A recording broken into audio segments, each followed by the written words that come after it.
Welcome to Sports from the Couch. I gotta say, it's the stupidest thing in sports. With your host, Mike Mercado. Players cannot stand him. Coaches cannot stand him. Most importantly, the fans can't stand him. Brought to you by Mercado Airwaves. I'm gonna say it once, and hopefully I'm wrong, but it's a disaster waiting to happen. That is so bad, that is absolutely brutal. Hello and welcome in, friends, to another edition of Sports from the Couch here on Mercado Airwaves.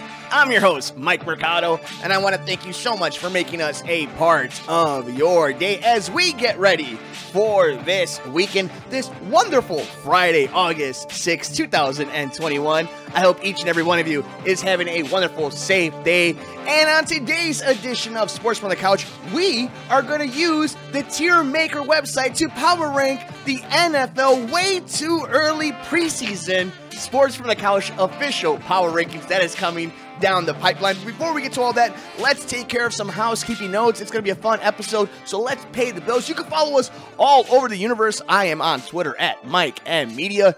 I'm on Instagram at Mike Mercado Media, and you can be interactive with the show on Twitter at Couch Sports Talk. If you would like to see the video version of the podcast, check us out on youtube.com/Mercado Airwaves Network, and make sure you guys hit that little bell button, subscribe to us to make sure you're up to date with every single time we upload a brand new episode. Shout out to Jerry Riles and the team over at the Rewind Sports 60 because we are partnering with them, and you can check us out over on ROKU. They have such an amazing list of shows with a legend like Bill Cartwright and Jerry Riles himself, so check us out at the ROKU at the Rewind Sports 60. If you're an audio lover, we're on all major podcast platforms at Mercado Airwaves, so make sure you guys subscribe to us over there as well. You can also see the video version of the podcast and keep up to date with all brand news that we're doing on the network by liking us on Facebook at Mercado Airwaves. We have swag at teespring.com/Mercado Airwaves, and you can become a producer of all the shows on the network by visiting us at patreon.com/Mercado Airwaves, and keep up to date with all the programming that we are doing here on the network, from the Good Brothers, from the Two Nerds of a Feather podcast, from the Gone Missing podcast, and all our interviews with athletes and celebrities by following us on Twitter at Mercado Airwaves. So, coming up next here on Sports from the Couch, it is time for a way too early preseason power ranking in the NFL. It should be a fun time, and by the magic of editing, we will be jumping to Future Mike in the website to see how we break down this 2021 NFL season. Where does your team rank? Where do the Bears rank? It is going to be a fun episode here on Sports from the Couch on the Mercado Airwaves Network. I'm Mike Mercado.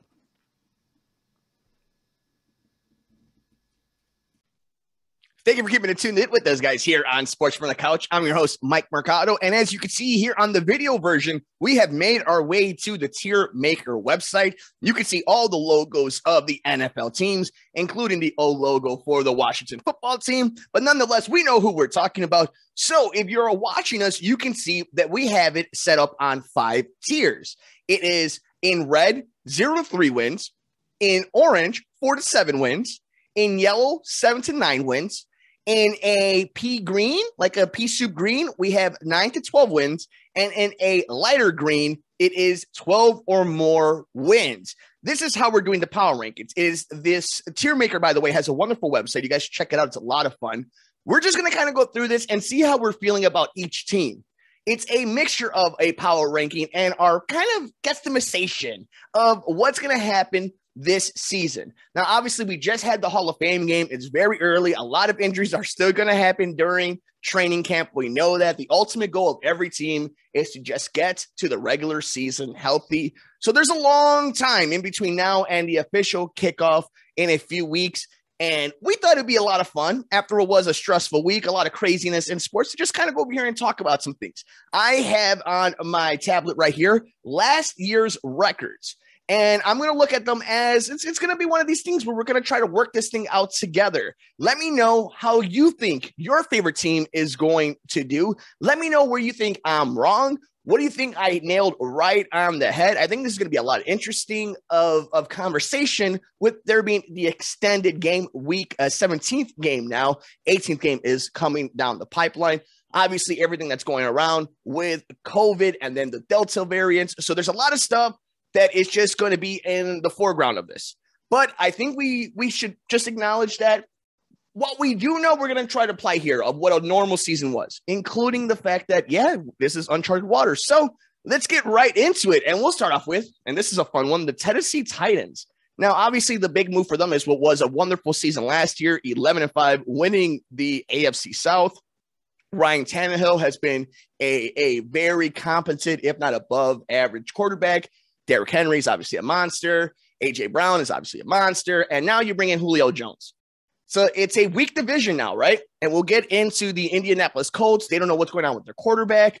You're seeing what's going on with Houston. Jacksonville got a young quarterback, and you got Urban Meyer. And while there's some good there, it's still Jacksonville, a rookie quarterback and a rookie head coach. So I think Tennessee is going to win a lot of games in the AFC South.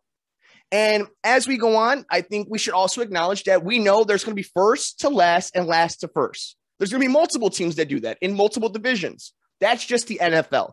I don't think the Titans are in that range. I think they're going to win a lot of games. And I think I could pull it up right now. Let's see if as I'm doing this, I'm going to look at strength of schedule in the NFL.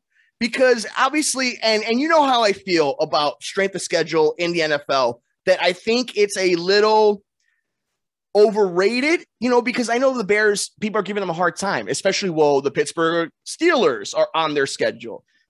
I know it was just a Hall of Fame game, but is anybody really sitting there worried about the Pittsburgh Steelers of old? It's like, yeah, they could win. They might win. I may be 100% wrong, but we'll see. And I'm looking at it actually right here. And the Tennessee Titans, for reference, the Steelers, and this is on CBS Sports, they're ranked number 1 because their opponents' combined 2020 record was 155 and 115-2 with a winning percentage of .574. So a little bit above 500.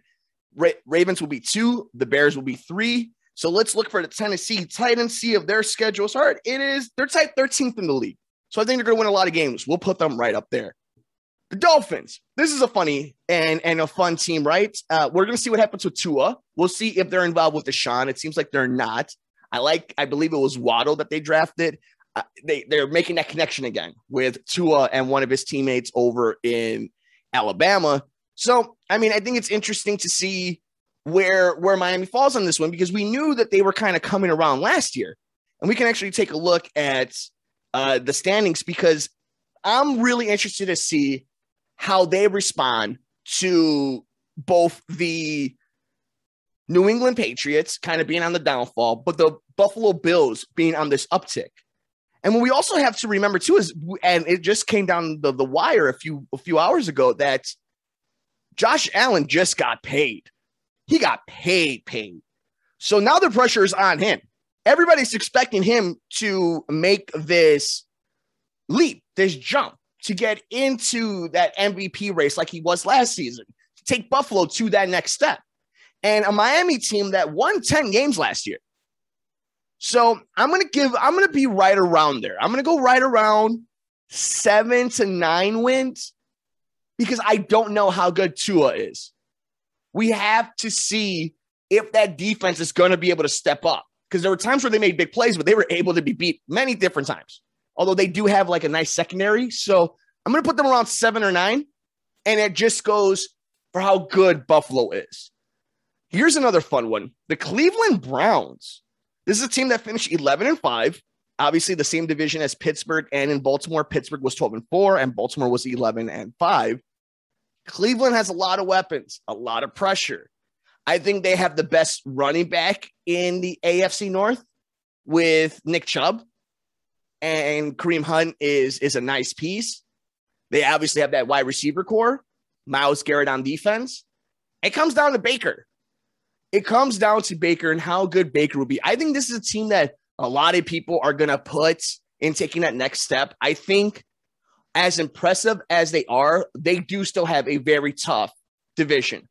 And the bottom tier of that division is the Cincinnati Bengals that have a rookie quarterback that can be a stud. And even if the team isn't good, that means that they're day in and day out. Every 2 times you play them a season, they're going to be a nightmare. So they could get got. And it's those in-state rival on top of it. So I think they're going to be around 7 to 9 wins. I could see them going to that 9-12 range. It's going to be tough, though. Those 17 games, we'll see how many teams in the NFL are willing to kind of get off the brakes a little bit if they have a certain division lead or if the division's a certain way because there's so much more games to be played. Think about it. That extra game is huge on the body. So we'll move on from that way. Jacksonville. I've heard so many people. I'm going to put them 0-3 wins. Look, I understand the hype for Trevor Lawrence. And there's no way that I could be high on Justin Fields and not be high on Trevor Lawrence. I understand that. That's not the point. The point isn't whether or not he's the goods. The point is you're looking at the organization that is the Jacksonville Jaguars. That off Jump Street is a red flag.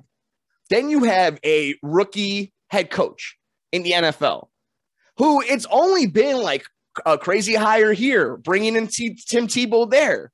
It's like it hasn't been, smooth sailing. Everything's quiet on the forefront. And obviously being in the AFC South, it's interesting because you're only dealing with Indianapolis. We'll find out what happens with their quarterback. And then you have the Tennessee Titans. So there's two teams at least are ahead of them. I do think they're better than Houston. It depends a lot on what happens with Deshaun. But I do think probably roster man-to-man, they're better, but not by much. And I think they're going to lose a lot of games. And I think it's good for them to lose a lot of games. However much good losing games can be. But yeah, I don't think they're going to be all that competitive. And speaking about not being competitive, we'll put the Jacksonville Jaguars, we'll put the Detroit Lions right there. I'm going to put Jacksonville ahead of them closer to that 4-7 range. If you're watching visually here on youtube.com/Mercado Airwaves Network and on Roku at the Rewind Sports 60, make sure you guys are subscribing to us over on YouTube at Mercado Airwaves Network. On the rankings, you can see how it's all placed out. I have Miami ahead of Cleveland. Again, this could all change. This is all fun. It's just for us to be able to make fun of me in just a few months when none of this matters, when real football is being played. But we like to have fun here on Sports from the Couch. I have Jacksonville ahead of Detroit. And right now, on top of the power rankings is the Tennessee Titans. We'll see how long that lasts. Here's the Minnesota Vikings, right? This is a team that really, I'm going to put 9-12 wins. I do think they're the second best team in the NFC North right now, especially for what's going on with the Chicago Bears. And we'll get to the Chicago Bears in just a little bit, but Minnesota does have better weapons when it comes to the wide receivers. And I think the Bears have a very competent wide receiver group, but so does Minnesota. I love their running game. Their defense can be suspect.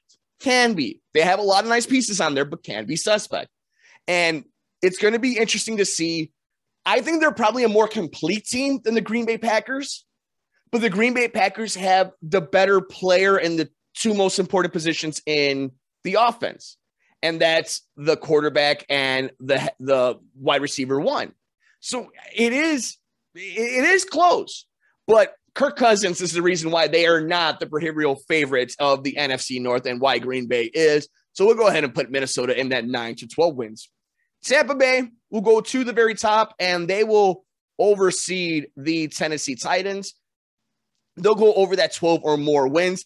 Obviously, it's easier to bounce back and have a successful season after winning the Super Bowl than it is to losing the Super Bowl. We all know the Super Bowl hangover is real. We also know that being the runner-up in the Super Bowl is horrible for your franchise when it comes to just the longevity. It's so hard to get back after losing. Tampa Bay doesn't have to worry about that. They are an older team, but they are a team that's bringing a lot of guys back. I mean, I think it's most of their starters on offense and a lot of their defense. And let's not get, crazy. That defense played its best game of the season in that Super Bowl. So it wasn't like a great defense. Everything just went right. And once that offense clicked, it's a really good team. Godwin and Mike Evans and Gronk and obviously Brady, and the two running backs, it's a good team. But it'll be interesting to see an aging team kind of have that bounce back. I think it's easier. It would be easier for them to bounce back and make a playoff run now than it would have been had they lost to the Chiefs in the Super Bowl. But again, look at the NFC South. Atlanta not going anywhere. Carolina not going anywhere. New Orleans probably not going anywhere. And we're still waiting for that first to last and last to first. And it's not going to happen here because I think Tampa Bay is going to be a really, really good team. And I think they're going to go ahead and win the NFC South. The San Francisco 49ers. a team that won 6 games last year, and not with Trey Lance. I think just inherently that division is such a murderer's row between the Cardinals and Seattle and obviously the Rams. We'll get to the Rams and Seattle and all these teams in a little bit. I like San Francisco. I have never understood the love for Shanahan. I think it's a little overdone. He's a good offensive mind. Obviously, he's been able to figure it out, right? He gets the best out of a lot of his quarterbacks. My issue is you still haven't won, though. And I know that's such an arbitrary and such a sports host thing. But if we're going to put so much stake on it, and we're going to believe I'm this kid from North Dakota State that does have a lot of crazy attributes and does have that it factor, but we're going to trust in Shanahan. I mean, that's a lot that we're going to have to put on him, and a lot of assumptions because they haven't won a lot of games, right, with him in the helm. So it's put up or shut up sooner rather than later. It's going to be interesting to see how it plays out with San Francisco. We'll put them in that 4-7 range just because that division murder's row. They're not doing anything. Atlanta, the Falcons, they kept Matt Ryan, but they traded Julio Jones. They didn't get a quarterback in the draft, and they got a stud tight end. And this is going to be a bad team. I think it's a bad division. They're better. I'm debating between the 4-7 range and the 0-3 win range. Because, again, they're going to win some garbage games in the NFC South to begin with. I'll probably put them to that 4-7 range. And let's see where they finished up last year. Last year, they were a 4-12 win team. So, yeah, I'll put them like right at that 4-7. Man, they might be worse. They might. You know what? I'm going to put them ahead of Jacksonville and ahead of Detroit. Simply because Matt Ryan is probably better than Trevor Lawrence right now and definitely better than a Jared Goff. So I'll put Atlanta right there. Falcon fans, let me know. What is the vibes right now in the ATL? How are you guys feeling about this Falcons team moving forward? It's gonna be an interesting tell for that team, that owner, and what they're gonna do at the quarterback position. Looking at the Baltimore Ravens, and Lamar Jackson was just coming back from the COVID list, so that's good on them. Fun team. You talk about a team that's looking for that next step. Let's take a look at where the Ravens finished last year. They were 11-5 behind the Pittsburgh Steelers, made it the playoffs, obviously, and it was a rougher season for Lamar because of COVID and everything that was going on coming off of the MVP season. I like Baltimore. I think Baltimore has made some moves to make their offense better, and not as many as I would have hoped for. I would have loved for Julio to have ended up in Baltimore if you're a Ravens fan. I do like Baltimore. I do think they're the best team in the AFC North. So with that just alone, I'm going to put them right at that 12 or more. I think they probably finish with 12 or 13 wins. If they stay healthy, I like J.K. Dobbins. I like a lot of that team. So we'll see. Andrews is a fun tight end. All falls on Lamar. If Lamar wants to really be that generational quarterback, this is the time. And if you look at the AFC, while it's top heavy, it can be had. I think you can say the same about the NFC. There's a lot of talent right now. And when I look at Baltimore, maybe I don't have all the confidence in them, but if you're asking me to power rank them, tell me how this thing is going to finish when it comes to division races and what we're looking at wins, I like that number and I like that team. And, just for strength of schedule, we were talking about this and we look at 12 or more wins. Let's look at that bracket. The Buccaneers, for example, in this rankings are going to have, as I look at the strength of schedule, I'm going down the list. I still do not see. They have the 29th ranked strength of schedule. Their opponents had a combined record of 126, 145, and 1. That's a winning percentage of .465. So I think Tampa Bay has a good chance. If you like this as a metric, I think it's a helpful one. I don't live or die by strength of schedule, especially in the NFL. But that's where Tampa Bay is. Let's look for the Titans, though. I knew the Titans were tied for 13th. We mentioned that earlier. But let's look at Baltimore, because we mentioned this earlier. And now that we've kind of gotten here, you have the Steelers and Ravens at 1 and 2. A lot of that has to do with the AFC North and obviously where the schedule is when it comes to the AFC versus the NFC. But they're going to earn their stripes. And it's going to be that three-team race between Cleveland, Baltimore, and Pittsburgh is going to be fascinating. And while I might have to move Cleveland up a bit. I'm going to move Cleveland up to that 9-12 range because they're going to be better than Pittsburgh. Spoiler alert. So I'm glad I did that now. Yeah. I like how that looks right now. Cleveland around that 9-12 win range and Baltimore for that 12 or more win range. Okay. And here come the Chicago Bears. So you know what? Since we are here in the beautiful city of Chicago here on Sports from the Couch, we're going to save the Bears for last because there's some stuff we need to talk about. So we're going to save the Bears for last, and we're going to move on. So for all you who are here for Chicago, that is coming up next. Stick around here on Sports from the Couch with your host, Mike Mercado, here on youtube.com/Mercado Airwaves Network, on Roku at the Rewind Sports 60, and on all major podcast platforms at Mercado Airwaves. Stay long, have a beer, have a drink, have a soda, grab some food, and let's continue on with these power rankings and these predictions. We move on to Cincinnati. Fun team. I love their quarterback. I like the receiver they brought in. Still a bad team. They're going to need to, I don't care how many times they draft an offensive lineman, draft more. Protect Joe Burrow at all costs. This is probably a 4-7 win team. I see them maybe taking that step. I think they could probably maybe catch up to Pittsburgh if Ben Roethlisberger isn't as good as maybe some people think. But I'm going to put them right at that 4-7. I think they've graduated from that bottom of the barrel in the NFL right now, but baby steps still. Still a few years left, and I think 4-7 wins is right around where the Bengals are. Okay, here it comes. Here comes the drama. The Dallas Cowboys. How about them Cowboys? I like CeeDee Lamb. I like Zeke Elliott. I think Dak is a top-of-the-line quarterback. But if his shoulder, his arm, whatever the issue is serious, that's a problem. I don't care how much talent, because this talent was around when Andy Dalton was playing quarterback for that team just last season. So this isn't something we could just plug and play and everything's going to work out. There is an issue if the Cowboys don't have their newly signed 3-figured millionaire of a quarterback. And I like that. It is going to be really interesting. And I think they fall right at that 7-9 range. I think as much talent as they are, I think it's going to be tough sledding for this team, for this Cowboys team, especially if Dak's not, healthy. And we're recording this on August 6th. So things can change. But just right now, I'm not feeling the vibes of the Cowboys. Not a Cowboy hater. Definitely not a Cowboy lover. But let us know. Big D, what is going on with them Cowboys? We know Jerry is mending things with Jimmy Johnson, but let us know what's going on the field. Jeez. Oh, I'm sorry, Texas. We don't want to keep picking on you, but the Houston Texans, that is bottom tier as well. The roster, not good. And everything falls on Deshaun Watson. And I think we've tried our best to, whenever we talk about Deshaun Watson, it's about when new news has come out.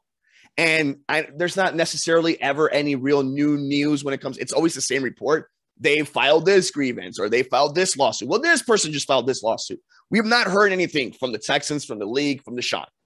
So we don't know. I don't know. I know the roster is not good, and he's probably not going to be the quarterback for this team. So just on that, I don't have to know anything else. I don't have to think about anything else. Just on those facts, Houston's going to be bottom of the barrel, and it's going to be tough sledding. And, Houston, maybe they could bounce back because, again, if it's ever going to happen, it's right now. But look at the rest of that AFC. I mean, if things were rolling well and S didn't hit the fan, you would have Deshaun. You could have had DeAndre Hopkins. You could have had Will Fuller if he didn't get suspended first last season, and now he's on a different team. But the point being, Indianapolis just lost their quarterback. Jacksonville has a brand new quarterback. There are things that the Tennessee Titans, while they're a tough opponent, they're being, led on the massive shoulders of a running back. We all know that cliff could drop at any moment. So bad timing for the Texans, bottom of the barrel. The Indianapolis Colts. If Carson Wentz was good and Frank Reich could get his hands on him, this was a 12 or more win team. If it's not, it's a 7-9 win team. Decent defense. I like Jonathan Taylor. I like some pieces on the offense, but it's all about Carson Wentz. And I don't know if Nick Foles is the guy. Here's the thing, though, for Colts fans, for Bears fans, for everybody to understand, like, you might break this dude. You might break this quarterback if you bring in Nick Foles to be replaced again. The dude that got a statue when you got hurt. No, that's tough. That's tough. I could be persuaded on the Colts. It all depends on his health. But right now, I'm going to put them in that 7 to 9 range because the 5 to 12 week thing can mean a lot of different things, guys. 5 to 12 weeks. That's crazy. That's crazy. Hey, we have the LA Rams. This is a team. We're finally going up to 12 or more wins. What can you say about this team? I'm going to put them right up there ahead of Tampa Bay. I think this is going to be the best team in the NFC. Again, you have the best player on defense, who's arguably the best player in the entire NFL. Future Hall of Famer already. Like, that's how great Aaron Donald is.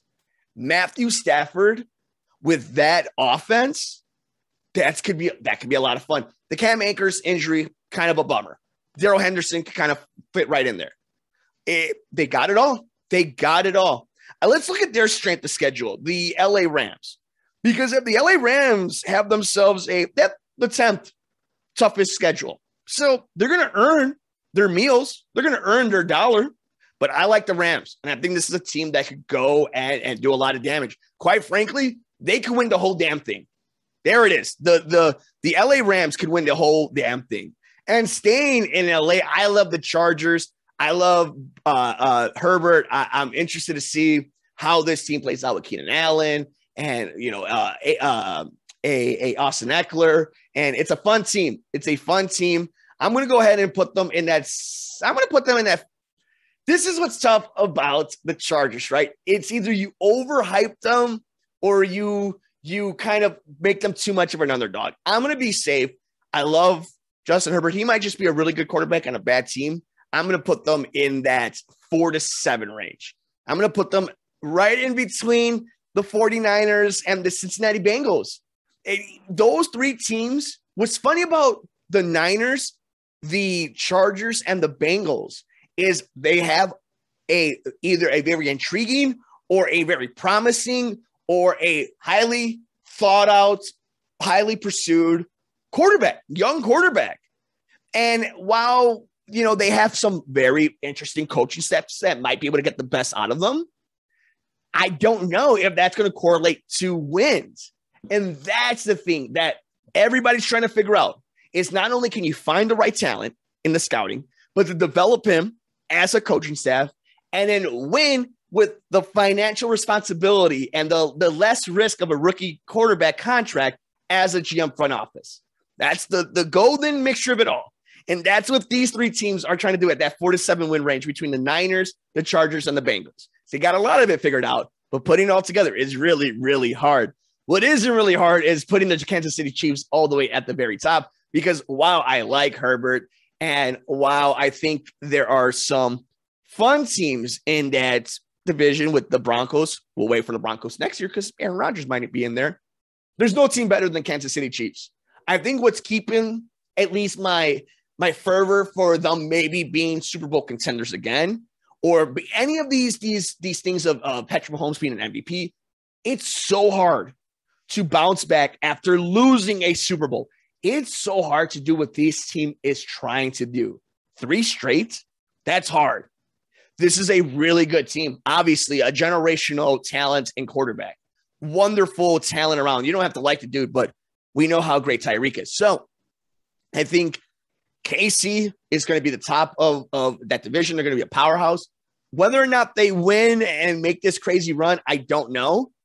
But I think they're going to win 12 or more games. I don't think they're going to make a deep run in the playoffs, or at least as deep of a run as we would come to expect of the Kansas City Chiefs. We keep it moving here. The New Orleans Saints, this is a 4 to 7 win team. I think we don't know what's going on with Michael Thomas. He's hurt. Alvin Kamara is going to be the star of the team. It all comes down to Jameis Winston. And I think you put Jameis Winston out there because you're hoping that you're able to figure it out. Sean Payton is able to figure it out like he did so many other guys, or like he was able to mature with a Drew Brees. But you don't have Drew Brees. You don't have Michael Thomas. We know that teams are just going to stack the box of Alvin Kamara. So it becomes can Jameis Winston win you games? Can win you about 7, in my opinion. And if you're New Orleans, now you're in this weird spot. What are we going to do at quarterback moving next? Maybe this is the ultimate bridge quarterback in Jameis, but I got them in that 4-7 win range. The New York Giants. I don't know. That division is so bad. I'm just kind of looking at their record. Let's see, because I'm feeling at that 4-7 range. But let's see where they actually ended up. If we could take a quick look, they were a 6-10 team. So, yeah, you know what? They'll get Saquon back. So I'm going to put them to that 7-9. And I like Kenny Golladay. If Daniel Jones is halfway decent, then yes, they're going to be in that 7-9 win range. They're in the bottom tier of that 7-9 win range. And you know what? I'm going to put the Colts ahead of the Cowboys just because we'll see what happens with Carson Wentz. But Giants, yeah, 7-9. Again, Daniel Jones, the big one. Philly, this is a team 4-11, a lot of draft picks. They put some speed on that wide receiver core. It's a Jalen Hurts thing, or is it the Deshaun thing? I'm going to put them 4-7. Again, if they got a quarterback that's able to develop in Hurts, then wonderful. You bring in Deshaun, game changer. If Deshaun is brought into Philadelphia and he's able to play and not worried about getting suspended this year, not only are they going to win the NFC East, they win 12 or more games. But right now, as it is, I got them in 4-7. We'll see how it plays out, but that's where I got them in that 4-7 range.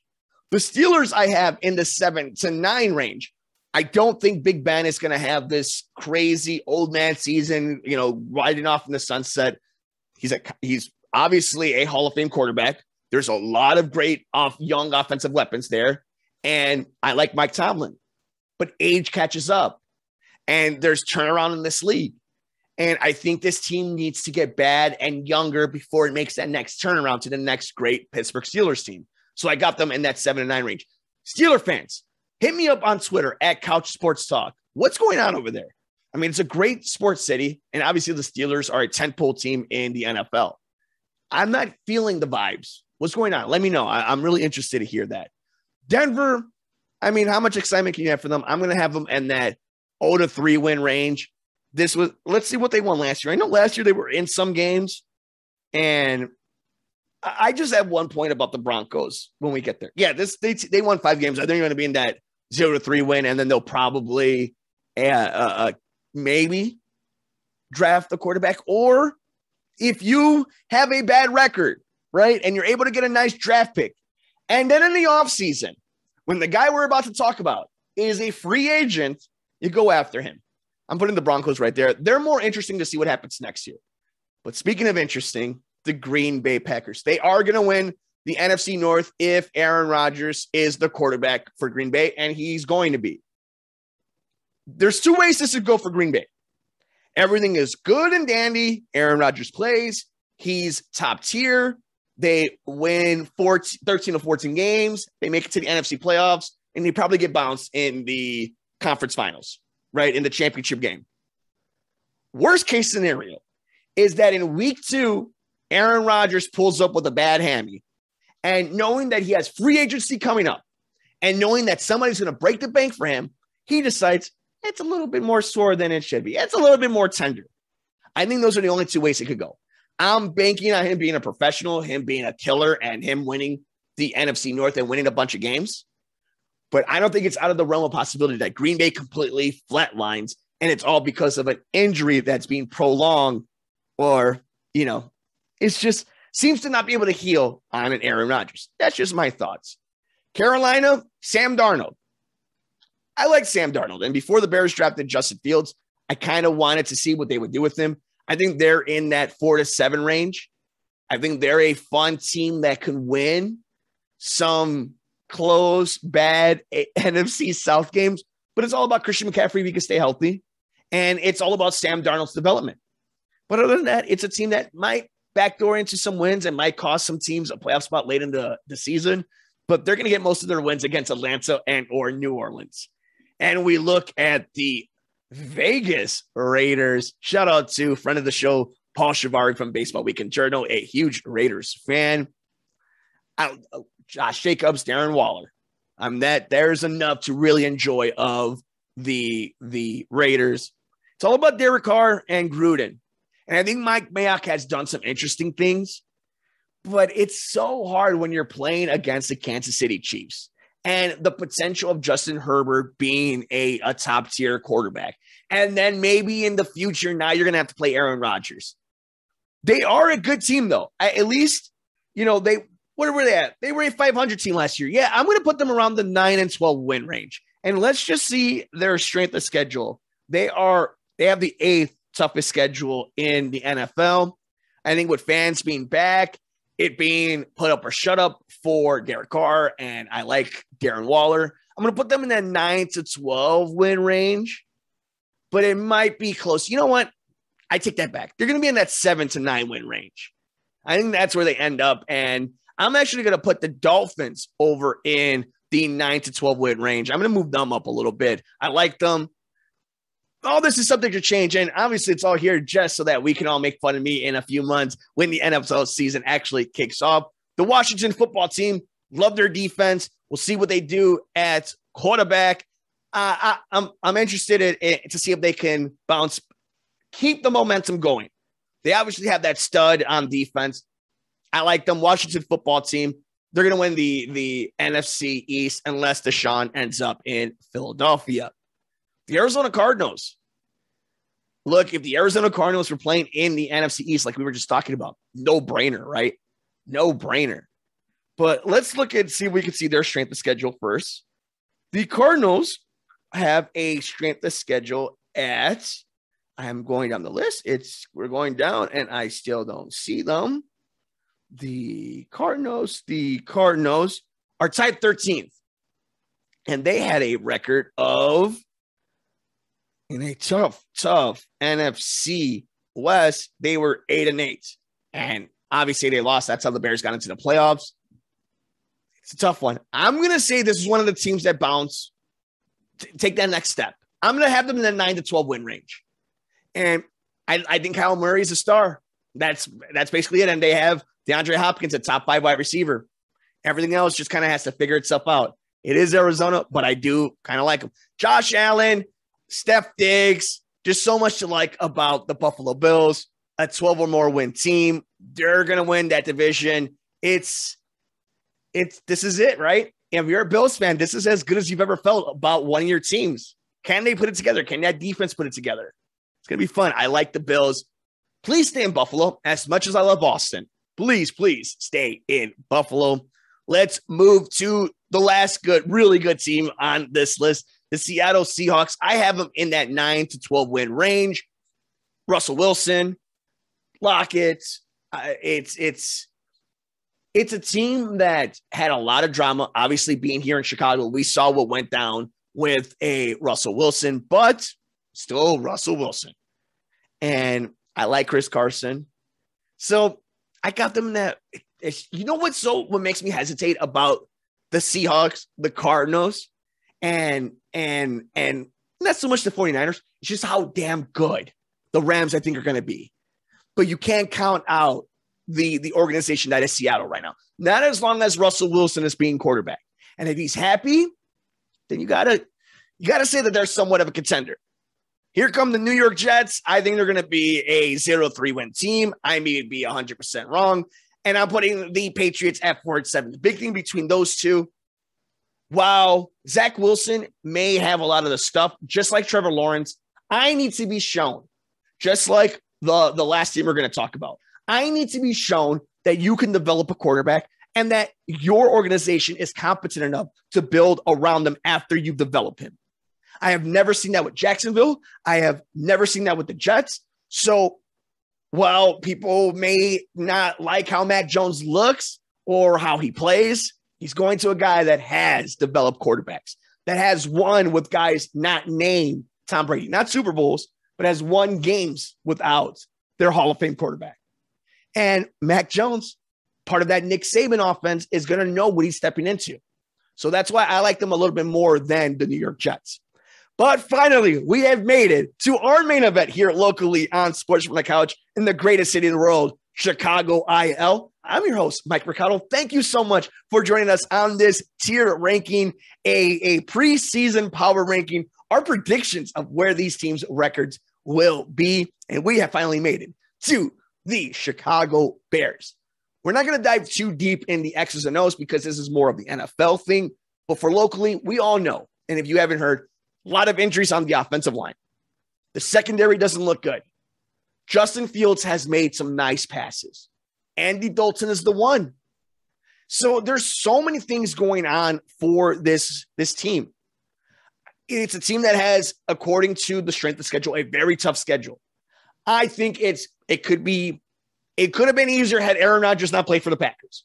But it doesn't start off. It's a nightmare beginning going against Aaron Donald, especially if your line is not good. I was very optimistic about this team heading into the season, but seeing how the depth has just been completely decimated just a few days into training camp, and one of their highest draft picks in Jenkins having back issues, not padding up, seems like weeks away from being padded up. Even if Justin Fields is really, really close to being like head and shoulders better than Andy Dalton, like so close that he's making it obvious to the coaches that he needs to be playing, I don't know if I trust him playing behind this offensive line. I don't know if I want him doing that. You know, I understand that at some point the kid's going to have to play. I'm all for that. What's scary, though, is like throwing him to the wolves on top of not even having him have some form of protection or a legitimate chance of surviving. And like, I don't wish anything bad on Andy Dalton, but Andy Dalton isn't the future of your organization. This kid is. Justin Fields is. And if you hear how people talk about him and just the glowing remarks of what's going on in these practices, you got to take care of him.